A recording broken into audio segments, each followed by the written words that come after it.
Assalamualaikum warahmatullahi wabarakatuh.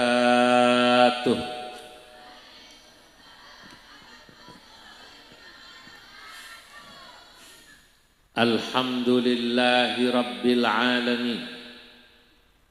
Wassalatu wassalam ala sayyidina wa habibina wa syafi'ina wa maulana Muhammadin al-mab'uthi rahmatan lil alamin wa ala alihi wa sahbihi wa man tabi'ahum bi ihsan wa man sara ala nahjihim min ayyamin madiyah ila yaumiddin, amma ba'du. Hadratal muhtaramin, para alim ulama, para kiai, para tokoh dan pemuka masyarakat, wabil khusus yang saya muliakan Ketua Masjid Nurus Salam Bapak Kiai Ali Madiunin, Ketua MWCNU Kecamatan Bantar Bolang Kiai Romdoni, pengasuh pondok pesantren apa namanya, Nurul Salam, Nurul Islam Kiai Haji Asri, Kepala Desa Sambeng, bapak-bapak, ibu-ibu yang hadir, insyaallah seluruh warga desa Sambeng dan sekitarnya, semoga yang hadir dicatat dalam deretan ahli surganya Allah. Pada malam yang mubarak ini alhamdulillah saya dapat hadir pada acara puputan atau tasyakuran atas selesainya pembangunan Masjid Nurus Salam, sekaligus syukuran desa Sambeng yang bertepatan dengan maulid Nabi besar Muhammad sallallahu alaihi wasallam. Malam ini saya haru, betapapun perjalanan panjang. Dari pagi ba'da subuh saya ngaji, dari subuh sampai tadi ke Cirebon, sampai sekarang di Sambeng. Betapapun lelah, saya gembira melihat panjenengan semua, para pecinta-pecinta Rasulullah sallallahu alaihi wasallam, dan juga semua yang hadir insyaallah dicatat dalam deretan calon-calon ahli surganya Allah. Saudara-saudara, Bapak Ibu yang dimuliakan Allah, Nabi Muhammad itu orang Arab, bahasanya Arab, membawa syariat ajaran Islam. Tapi syariat ajaran Islam yang dibawa Nabi yang asalnya dari Arab bisa menyebar ke seluruh dunia, bisa diterima oleh seluruh dunia, termasuk wong Randudong, kal wong Bantar Bolang sing bahasane ora Arab blas. Betul apa tidak? Saya mau tanya, yang hadir ini bisa bahasa Arab apa tidak? Ya bisa, paling marhaban ya Ramadan. Betul apa tidak? Loh kenapa? Syariat Islam ini yang dibawa oleh Nabi, nabinya orang Arab, Qur'annya bahasa Arab, hadis Nabi juga bahasa Arab, kok bisa diterima di seluruh dunia? Saya alhamdulillah ditakdirkan Allah bisa keliling bisa keliling dunia, menghadiri, mendatangi negara-negara di 5 benua. Saya ketemu sama putranya Kiai Romdon ini, ketua MWCNU Bantar Bolang di Pakistan. Ketua MWC, dua anak lanang ngarane Kang Bagas. Sekarang baru selesai S1 di Pakistan, di Jamia Islamia Pakistan. Keren gue, bapake bocahe wong Bantar Bolang. Desanya apa Pak? Wanarata, Masya Allah. Ibu-ibu yang punya anak gadis bisa janjian itu. Ya, saudara-saudara, sampai sana Islam. Bahkan Islam bisa sampai Amerika. Islam diterima bahkan sampai di Jepang. Islam bahkan bisa sampai di Cina. Islam sampai di Rusia. Islam sampai di Selandia Baru, di Australia. Singkat cerita, agama Islam ini bisa diterima di seluruh dunia, padahal nabinya orang Arab, bahasanya Arab. Saya mau tanya sama yang hadir, kira-kira kenapa kok Islam bisa diterima di seluruh dunia? Kenapa ajaran Islam bisa diterima di seluruh dunia? Jawabannya, karena ajaran Islam yang dibawa oleh Nabi Muhammad, syariatnya lentur. Lentur itu ora kaku, tidak apa namanya? Kaku. Karena tidak kaku, Islam bisa diterima. Tidak kaku itu bahasa Arabnya luyunah, bahasa Arabnya murunah. Orang kalau kaku susah diterima. Saudara-saudara, Bapak Ibu, kalau kita perhatikan, coba itunya dikurangi, ehone dikurangi kan, ehone. Kalau syariat Islam ini kaku, cakep, enak udah. Alhamdulillah. Berapa macam minumnya ini? Anak teh, larutan cap kaki, 3 anak aqua, wis, nah, tarusin. Masya Allah, cukup. Kebanyakan minum, nggak sempat minum lagi pengajian juga. Nah, mencekap-cekap. Ya. Kalau syariat Islam ini kaku, susah diterima. Sholat 5 waktu, saudara-saudara, itu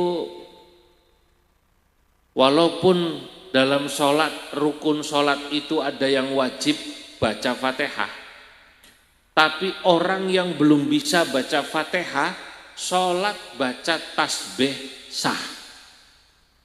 Misalnya orang sholat Allahu Akbar, durung bisa baca Fatihah, kayak orang Cina, kayak orang Korea, dia baca tasbih subhanallah, sah sholatnya. Makanya Islam di Cina banyak. Sebulan yang lalu saya baru pulang dari Cina, dari Xinjiang Uighur, itu daerah mayoritas Islam di provinsi barat Cina. Penduduk Islam di Cina ada 40 juta. Berapa? 40 juta. Ya Allah, saya ke daerah Cina sana itu sholat Jumat. Pernah di masjid di Beijing, tapi juga pernah saya sholat Jumat di masjid namanya di Lanzhou. Saya kaget. Ternyata orang Cina, agama Islam sampai ke Cina. Saya nangis. Umat Kanjeng Nabi ternyata sampai Cina. Pas adzan Jumat, sing sholat ana wong sekitar 50.000 luwih. Karena di sana sholat Jumat dijadikan satu Pak Kepala Desa. difokuskan di satu masjid. Kalau kata kita di alun-alun. Pada saat sholat saya dengerin adzannya unik, khas, lagunya lagu Mandarin. Hayya 'alas shalah, hayya 'alas shalah, hayya 'alal falah, hayya 'alal falah. Allahu akbar, Allahu akbar, la ilaha illallah. Saya dengar mau ketawa, khawatir kualat. Saya tahan, saya batin. Ini orang Cina, kalau adanya lagunya saja begini, pasti kalau baca Asyraqal, lagunya lagu Wong Fei Hung. Lagunya lagu Jet Li, beda seperti tadi nih Babul Mustafa. Kalau di sini kan Allah ya Nabi salam, ya Rasul, ya Habib, salawat. Di Cina tidak. Begitu Asyraqal, lagunya lagu Jet Li. Ya Nabi salam alaik, plung plung plung. Ya Rasul salam alaik, plung plung plung. Saya mau tanya, orang azan pakai lagu Mandarin kayak tadi, dosa apa tidak? Enggak. Asyraqal pakai lagu kayak tadi, dosa apa tidak? Nah, inilah salah satu contoh bentuk lenturnya agama Islam. Misalnya dia bisa menerima tradisi, adat, budaya, dan kearifan lokal di mana orang hidup di seluruh dunia. Jadi kalau dikatakan wa ma arsalnaka illa rahmatan lil alamin, katanya Islam itu rahmatan lil alamin, ya ini contohnya. Saudara-saudara, takdir membawa saya keliling Indonesia, keliling dunia, dan di situ saya melihat, oh pantas Islam bisa masuk dimanapun. Tadi Pak Kepala Desa cerita, di sini Pak Kiai biasanya kalau selamatan sedekah bumi pakai wayang. Cuma karena ini sekalian peresmian masjid, maka acaranya muludan. Pertanyaannya, wayang itu apa dosa apa tidak? Tidak. Selama isinya bagus Pak Kepala Desa, tidak masalah. Wong agama Islam itu tidak anti budaya. Tradisi budaya dalam Islam selama tidak bertentangan dengan syariat Islam, silahkan. Loh, maulid ini maulid. Kalau di daerah Makassar itu Sulawesi. Ada yang pernah sampai Sulawesi orang sini? Sulawesi. Itu kalau muludan Pak Kepala Desa, bapak-bapak, ibu-ibu, biasanya dia dikumpulin bikin telur rebus. Telur rebusnya dicet warna-warni. Itu tradisi sana, Makassar. Madura lain lagi. Madura kalau muludan, tiap rumah Pak Kepala Desa, tiap rumah di Madura bikin muludan. Kata Kepala Desa di Madura kemarin, baru seminggu lalu saya dari Madura, yang nganter saya, nyupiri saya, kata beliau, saya ini kepala desa katanya. Di kampung saya kalau bulan Maulid dari mulai tanggal 1 sampai akhir maulid, sehari muludan 10 tempat. Tiap rumah bikin muludan. Ini jam 6 pagi sampai jam 7, sana jam 7 sampai jam 8, sana jam 8 sampai jam 9. Terus istirahat pas dohor, istirahat pas maghrib. Tiap rumah bikin berkat. Kadang-kadang berkatnya nasi, kadang-kadang berkatnya bukan nasi, berkatnya hanya kue. Ada yang hartanya lebih banyak, rezekinya lumayan, yang pulang bawanya bukan nasi, dudu sega, yang dibawa apa? Rice cooker. Asli, rice cooker. Ini adat Pak, tapi ada yang sama dari seluruh maulid itu, yang di Sulawesi, yang di Madura. Persamanya apa? Persamanya kalau yang namanya maulid pasti baca sholawat asyrokol seperti tadi. Ya Nabi salam alaika. Sama.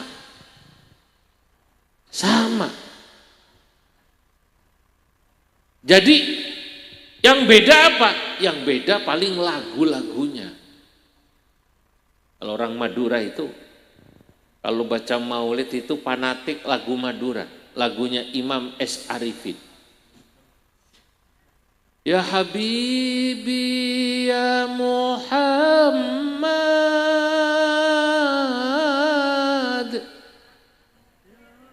ya Arusal,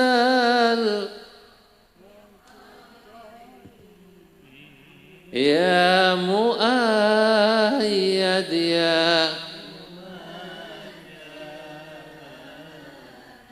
ya Imam Masya Allah, itu lagunya orang Madura, Imam S. Arifin, penyanyi dangdut dari orang Madura. Kalau nanti Anda ke daerah Sumatera Barat, itu lagunya Ayam Delape. Ya Nabi salam alaika, ya Rasul salam alaika, ya Habib salam alaika, salawatullah alaika. Itu orang salah. Nanti kalau Anda geser ke daerah Riau, Siak, Kepri, itu lagunya lagu Melayu, Cindai. Ya Rasulullah, ya Rafi'asya,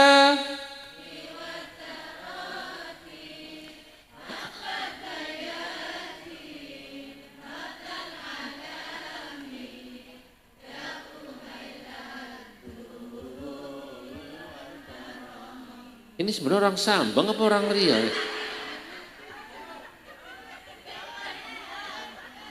Lo nanti kalau sampean ke Pakistan, putrane pakai Romdoni orang Pakistan. Pakistan, India, Bangladesh, Afghanistan, saya sudah ke sana semua itu. Kecuali India. Saya udah ke sana keliling. Itu di sana nanti begitu selawat, lagunya nggak jauh dari Kucu-Kucu Hotahe. Ya Rasulullah,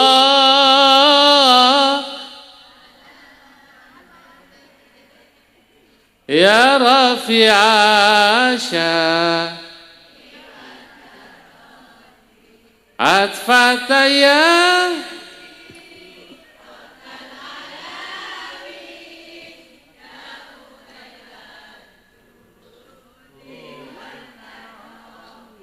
kalah kabeh aku. Wong Sambang pengalaman ternyata Kiai. Diajak selawatan lagu apa aja bisa. Jangan-jangan lagu Sunda bisa, lagu Sunda. Manuk Dadali bisa, Manuk Dadali. Lah, saudara-saudara, saya ingin katakan inilah salah satu contoh bentuk bagaimana lenturnya syariat Islam.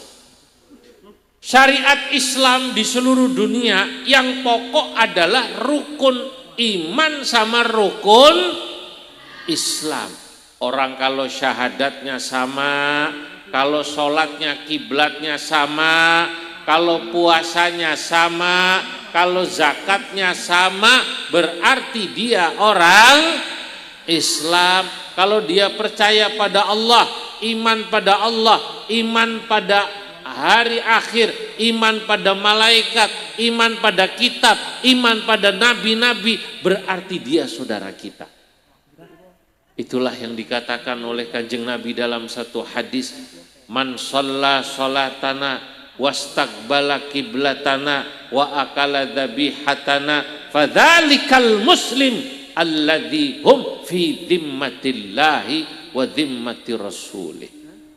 Barang siapa orang yang dia sholatnya sama kayak kita.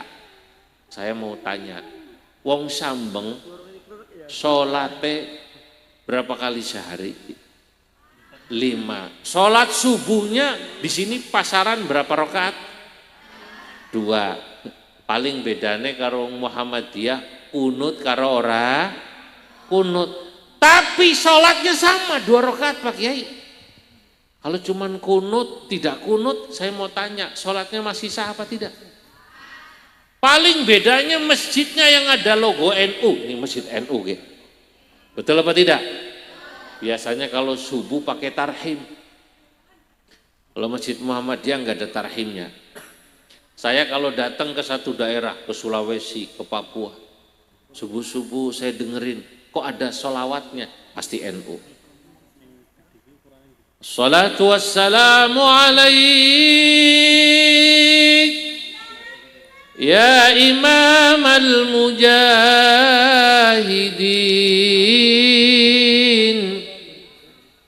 ya Rasulullah.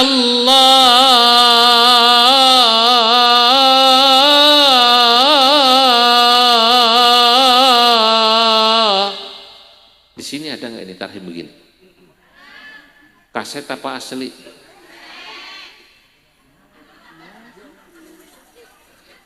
Kaset ya ini. Lah kasih ngasih lah kayak. Hah?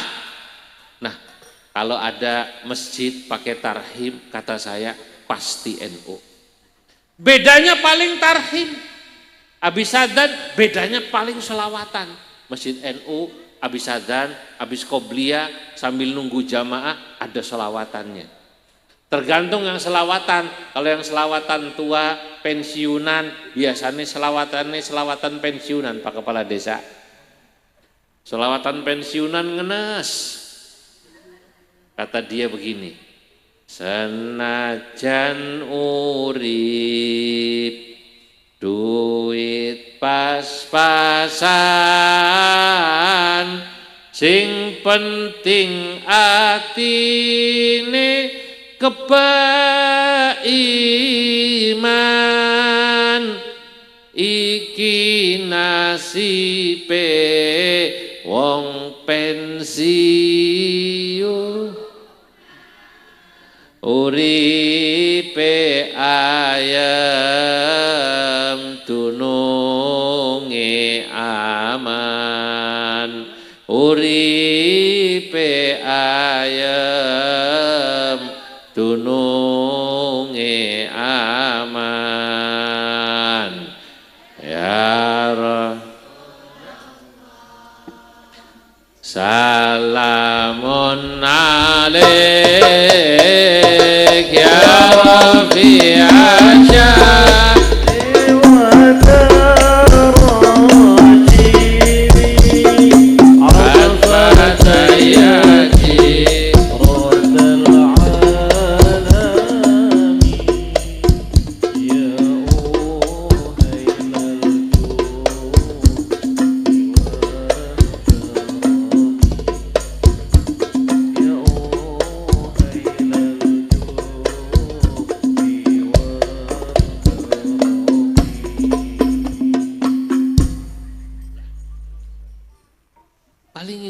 pada beberapa tradisi, beberapa kebiasaan.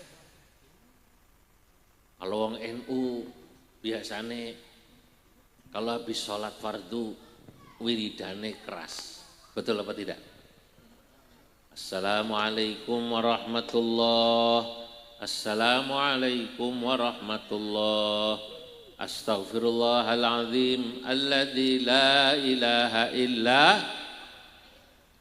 wal hayyul qayyum wa atubu ilaihi. NU. Saya kalau sudah lihat masjid wiridannya keras, sebelumnya ada selawatan, habis itu baca doa, habis baca doa salaman puter. Sallallahu ala Muhammad sallallahu alaihi wasallam. Kata saya, ini berarti masjid NU. Tapi bukan berarti yang tidak NU musuh kita, bukan. Karena memang Islam ini bapak-bapak, ibu-ibu, kita harus bisa memahami. Kita harus bisa membedakan antara agama, faham keagamaan, organisasi keagamaan.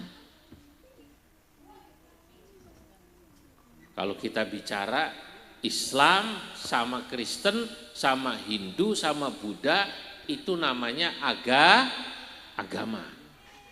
Ada lagi yang namanya madhab. Nanti yang namanya faham keagamaan itu kita harus tahu ada yang namanya faham ahlus sunnah wal jamaah, ada yang namanya syiah. Kalau orang Indonesia alhamdulillah mayoritas pahamnya ahlus sunnah wal jamaah. Kalau nanti Anda bapak-bapak ibu-ibu pernah main kalau di Pakistan tempat tadi putranya Pak Kiai Ramdan yang anaknya di Pakistan, di sana ada orang Syiah, saya tahu. Kalau bapak-bapak pernah, ibu-ibu pernah dengar di Iran, wong Iran kuwi ana sing pahame namanya Syiah. Orang Syiah kalau sembayang biasanya dia bawa batune kotak. Lebih kecil dari ini, dikantongin, sembayang ditaruh, buat alas ini. Batunya dari Karbala. Dari mana namanya? Karbala. Orang Syiah biasanya sholatnya Zuhur sama Asar dijamak terus. Maghrib kalau Isya dijamak terus. Jadi masjid kalau di kampung Syiah di Iran, itu kalau bapak-bapak ibu-ibu datang asar sepi laka wonge, isya sepi laka wonge. Ini saya mau cerita supaya sekedar pengalaman, betul apa tidak? Supaya tidak kaget. Oh berarti Syiah ya? Iya Syiah. Orang Syiah tiap hari jamak. Oh Syiah. Ini namanya paham keagamaan. Karena di Indonesia sangat sedikit, kita nggak heran. Maaf, kita jarang nemu. Nanti ada lagi yang namanya faham aswaja ahlus sunnah wal jamaah. Aswaja ahlus sunnah wal jamaah, saudara-saudara, sama-sama aswaja. Tadi kita tahu ada yang madhabnya Syafi'i, ada yang madhabnya Hanafi, ada yang madhabnya Hambali, ada yang madhabnya apalagi Maliki. Indonesia madhabnya apa ya? Madhabnya apa? Syafi'i. Kalau subuh tadi kunut. Di saudara-saudara pergi ke Turki, ke Jepang, ke Korea, ke India, ke Pakistan, itu madhabnya semua Hanafi. Madhab Hanafi nggak ada yang kunut. Kalau di Indonesia mirip saudara kita Muhammad, ya. Islam Pak, Islam. Aswaja ahlus sunnah wal jamaah, ahlus sunnah wal jamaah, bukan Syiah, bukan, tapi beda madhab fikih. Paham apa tidak nih? Paham apa tidak? Nah supaya tahu. Nanti kalau panjenengan ke Maroko, tahu Maroko? Maroko dari Pemalang ngulon terus sampai Jakarta naik pesawat. Kalau non-stop 16 jam. Tapi nggak ada yang kuat, pasti transit, pasti apa namanya? Transit. Alhamdulillah saya sampai Maroko. Maroko, saudara-saudara, beda sama Merauke, beda. Makanya dari Maroko sampai Merauke, Islam itu. Maroko madhabnya Maliki. Wong madhab Maliki kalau sholat, tangannya nggak ada yang sedekap. Kalau kita kan sedekap, Allahu Akbar, sana nggak sedekap. tangannya lurus. Allahu Akbar. Ini saya ceritakan supaya nanti orang Pemalang kalau pergi umroh di Mekah lihat yang kayak gitu, enggak heran. Pas umroh dilihat, Maroko kiye. Pasti wong Maroko, supaya enggak heran. Orang itu punya tata cara ibadah yang masing-masing tapi sah semua. Orang Cina itu enggak ada yang bisa bilang ro. Allah. Kalau panjenengan tawaf di depannya ada rombongan umroh haji dari Cina, dengerin. Baca doa Rabbana Atina itu unik. Rabbana Atina fid dunya hasanatan wa fil akhirati hasanatan wa qina adzabannar. Gak bisa bilang roh. Rabbana jadi apa? Rabbana. Tapi ya jangan diketawain. Begitulah Allah Subhanahu wa taala ciptakan makhluknya. Kalau meminjam bahasa orang Madura, cemacem tak iya. Apa namanya? Cemacem. Tapi ini unik. Semuanya adalah umatnya Kanjeng Nabi Muhammad. Ya Allah.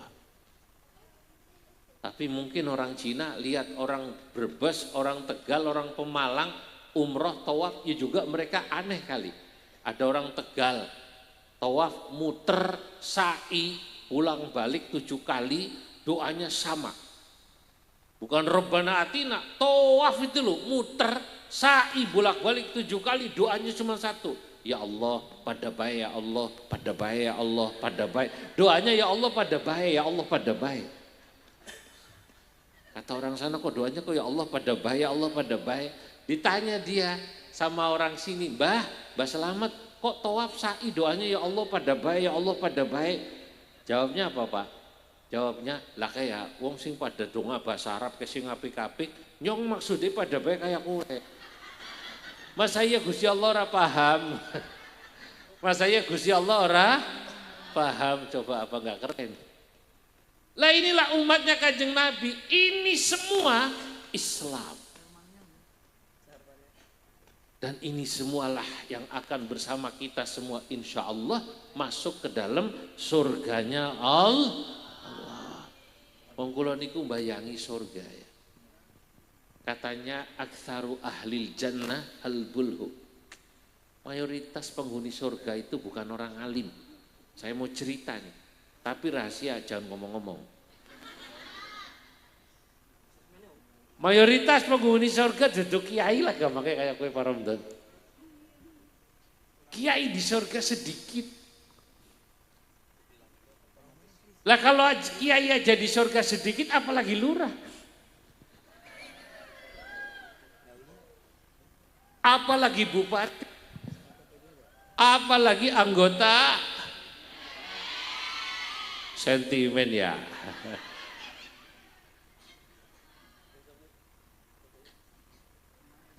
Kenapa Pak? Ya karena memang mayoritas penghuni surga itu saya membayangkan seperti panjenengan. Ya Allah. Sing ikhlas-ikhlas ya Bu ya. Yang cintanya sama Nabi luar biasa. Ya Allah, saya kalau lihat jenengan tadi asrokolan, wis jam 11, setengah 11 masih semangat asrokol. Waktu tadi asrokolan itu terharu enggak? Nikmat apa tidak? Kira-kira kenapa bisa nikmat kayak begitu? Lah itulah namanya cinta. Orang kalau dia cinta, cirinya dia akan berlama-lama dengan orang yang dicintai. Al-hubbu ma'nahu tawajjuhul qalbi ilal mahbub. Kata para ulama, al-hubbu senang itu, cinta itu tawajjuhul qalbi ilal mahbub, ketika engkau selalu memikirkan orang yang kau cintai. Ya Allah, masa orang yang cinta sama Kanjeng Nabi kayak begini nih kok nggak masuk surga? Kok saya nggak percaya? Insya Allah jenengan semua masuk surga. Ya cuman ya kiainya masuk duluan lah gitu Pak Kiai ya. Pantasnya kiainya masuk duluan, tapi insya Allah jenengan semua masuk surga. Itu tadi karena cinta. Cinta pada siapa? Cinta pada Kanjeng Nabi. Pertanyaannya kenapa kok Nabi dicintai? Karena Nabi pantas untuk dicintai. Wong Nabi itu ketika tadi dipanggil Allah ke Sidratil Muntaha. Tadi kan tarhim baru dibaca sedikit. Kanjeng Nabi dipanggil Allah ke Sidratil Muntaha. Wa ilal muntaha rufi'ta kariman. Wa ilal muntaha rufi'ta kariman. Wa sami'tan nida alaika salamu.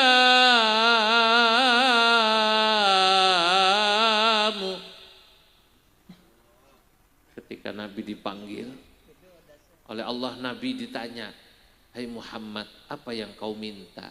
Isfa' tu syaffa. Was'al tu'tah. Mintalah Muhammad, kau pasti dikasih. Apa yang Nabi minta? Ya Rabbi wallahi la arda wa wahidun min ummati finnar. Ya Allah, kalau kau memberikan pada saya kesempatan meminta, saya cuma meminta, ya Allah, jangan sampai ada satu pun dari umat saya yang masuk neraka. Saya cuma minta, ya Allah, semua umat saya termasuk warga desa Sambeng ini, ya Allah, semuanya masuk surga. Nah, bahkan Nabi ketika mau dicabut nyawanya, malaikat Jibril mau nyabut nyawanya, dalam kondisi sudah sakarat, sudah dalam kondisi berat, mendekati sakarat, Nabi cuma berkata, ummati, ummati, ummati. Ya Allah, umat saya, umat saya, umat saya. Ya Allah, kalau udah kayak begini, pantas Kanjeng Nabi itu dicintai. Nah inilah yang membuat umatnya kemudian cinta sama Nabi. Kenapa? Selain Nabinya cinta pada kita, syariat yang dibawa Kanjeng Nabi ini syariat yang lentur. Apa namanya? Lentur. Selain lentur, syariat yang dibawa Kanjeng Nabi ini moderat. Moderat itu tengah-tengah. Bahasa Arabnya tawasud. Apa namanya? Tawasud. Tawasud itu menurut keputusan Munas NU di Surabaya tahun 2013 apa? Itu katanya yang namanya tawasud, bapak-bapak, ibu-ibu, maknanya hakun baina batilaini wa adlun baina dzulmaini. NU itu selalu tengah-tengah. Hakun baina batilaini, selalu hak di antara dua kebatilan. Ajarannya tauhid, ajarannya tauhid. Tauhid itu pangerane siji. Tengah-tengah antara orang yang percaya pangerane akeh. Itu kalau bahasa orang sekolahan, orang-orang yang berpaham Tuhan banyak, politeisme. Kita monoteisme, pangerane tunggal, la ilaha illallah. Sementara di sebelah kiri ada orang yang tidak percaya sama Tuhan. Namanya ateis atau komunis. Nah, saudara-saudara, ini ajaran Islam ini indah dari sisi tauhid, tengah-tengah antara yang percaya Tuhan banyak dengan yang tidak percaya Tuhan. Itu satu. Wa adlun baina dzulmaini, ajaran Islam selalu mengajarkan kita adil. Makanya kalau ada orang tidak adil, berarti dia tidak menjalankan ajaran Nabi. Bapak-bapak, kemarin kita lihat satu fenomena. Ada pejabat senengnya nariki pajak. Betul apa tidak? Betul? Tapi kalau sudah dapat pajak, itu pajaknya buat dirinya sendiri. Untung Pak Kepala Desa di sini nggak begitu ya. Alhamdulillah Pak Kepala Desa kan ya. Karena yang narik pajak kan sana. Ini namanya zalim. Mestinya pajak dipakai untuk bangun jalan. Tadi saya dari Pemalang lewati Bantar Bolang, kata Menteri Perhubungan panitia pembangunan ya enggak. Beliau bilang alhamdulillah Kiai, ini gara-gara kemarin demo tuntutan rakyat Pemalang dituntuti oleh pemerintah, jalanan dilebarkan kanan kiri berapa? 1 meter. Lah mestinya begitu. Pajak untuk pembangunan, bukan untuk rumahnya anggota DPR. Rakyat protes. Nah, tapi saudara-saudara, rakyatnya juga harus adil, jangan dolim. Cuma nuntut pemerintah yang bagus, tapi rakyatnya tidak mau berperilaku bagus. Saya kadang-kadang melihat perilaku tidak adil semacam ini. Sekarang saya mau tanya, yang milih anggota DPR itu siapa? Kalau kemudian rakyatnya demo sama yang dipilih, itu kan kadang-kadang aneh juga. Betul? Kata anggota DPR, kenapa sampai demo sama saya? Kalau sekarang saya pengen dapat tunjangan wajar. Dulu saya waktu jadi anggota dewan entek akeh. Entek 10 miliar. Soalnya bapak-bapak ibu-ibu nggak mau milih saya kalau saya gratisan.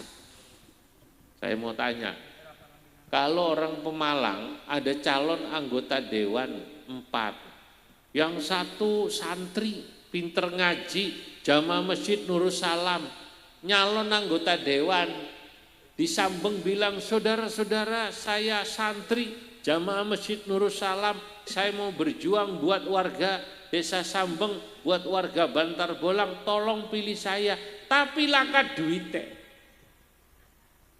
Yang nomor 2 nyalon, saudara-saudara tolong pilih saya nggak bisa janji apa-apa, cuma bisa ngasih sangu 50.000. Yang nomor 2 ngasih sangu 1.000. Nomor 4 ngasih sangu 150.000. Saya mau tanya, yang dipilih yang berapa coba?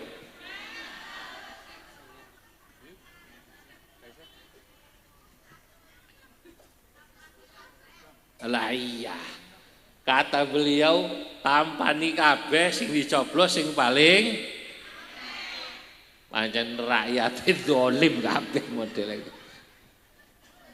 Lah rakyat dolim kayak begini kok pengen punya pemimpin yang bagus modelnya kayak begini. Kira-kira mungkin apa mustahil?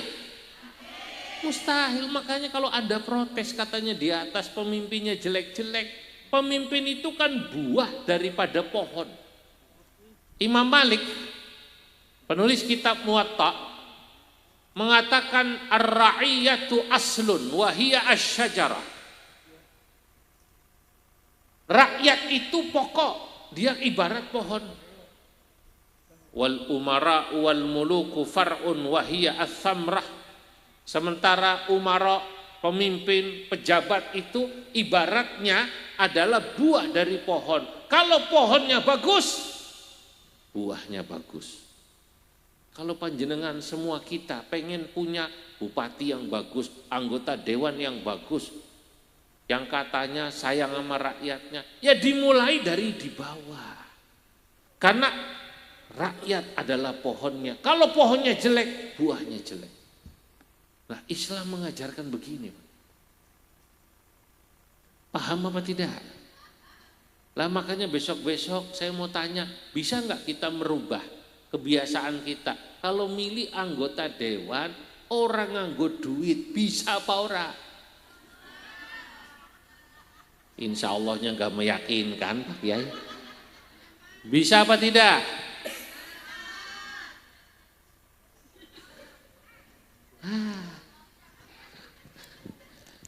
Saya ini ngelihat orang-orang cuman bisa protes, kelakuannya yang nggak beda jauh. Ngeritik orang sing pada korupsi, Iya boleh, tapi ya dia juga melakukan hal yang sama. Setengah bulan lalu ya rame, hari Sabtu sama Jumat jarah-jarahan di Jakarta. Di Priuk tetangga saya itu kena. Sahroni kok ngenal ya? Tetangga saya itu. Sekarang hari Sabtu kan? Persis hari Sabtu setengah bulan yang lalu Pak Kiai. Saya pas jadwal ngaji kitab Hikam di masjid dekat rumahnya Kang Sahroni. Jaraknya paling 200 meter.